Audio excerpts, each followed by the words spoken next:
For most of human history, food was simple. We ate what we grew, what we hunted, what we churned, fermented, and baked. Butter was just butter. Bread was just bread. Eggs came straight from the hens, not from a carton with a label on it. There were no nutrition facts to decipher, no calories to count, and certainly no fear surrounding what was on our plates. It was sustenance. It was community. It was life itself. Then, things started to change. Heart disease became a major concern, and in the rush to find a solution, we needed a villain, and the finger pointed directly at fat. Suddenly, the very foods that had nourished humanity for thousands of years better, lard, eggs, rich cream, were put on trial and declared public enemies. We were told they were dangerous, clogging our arteries and threatening our lives. So, we adapted. Margarine, a product of industrial science, began to replace wholesome butter on our tables. To make these new low-fat products taste good, sugar was added in massive quantities. Fat was out, sugar was in, and our food supply started to become artificial. We traded natural fats for processed concoctions, believing we were making the healthier choice. After fat, eggs were next in the line of fire. One yolk, one terrifying word, cholesterol. The fear was so intense that people started throwing away the most nutritious part of the egg, the golden yolk, and only eating the whites. Breakfast became a shadow of its former self, stripped of its nourishment, and let's be honest, a lot of its joy. Think about it. An omelette without the rich, creamy yolk. It just isn't the same. This trend continued across the dairy aisle. Milk lost its cream, becoming thin and watery skim milk. Yogurt, once a simple fermented food, was loaded with sugar and artificial fruit flavors to compensate for the lack of fat. And cheese became a guilty pleasure, something you almost had to apologize for enjoying. The message we received was confusing and contradictory.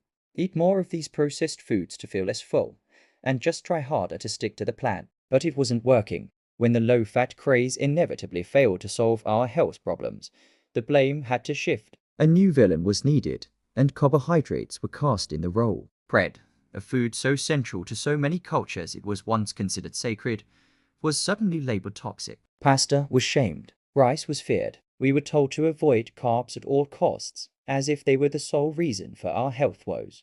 But here is the crucial detail that got lost in the headlines.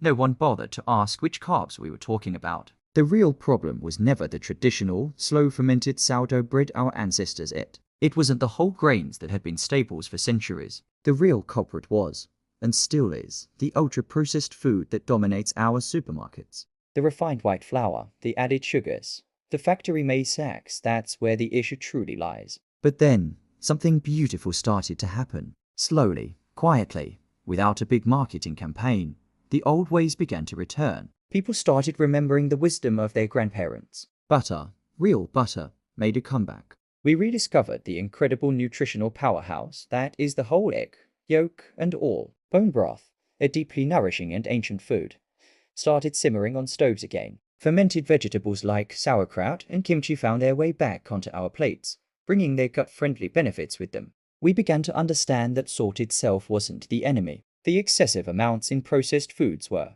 We realized that sugar wasn't inherently evil, but the way it's refined and added to nearly everything is the problem. Processing was the real villain, not the whole foods themselves. Real food never needed a defense team or a fancy marketing slogan. It just needed to be remembered. It was waiting for us all along. Look, food myths change all the time. Sensational headlines will always grab our attention. Fad diets will come and go, each promising to be the one true answer. But real food has always been here. It's consistent.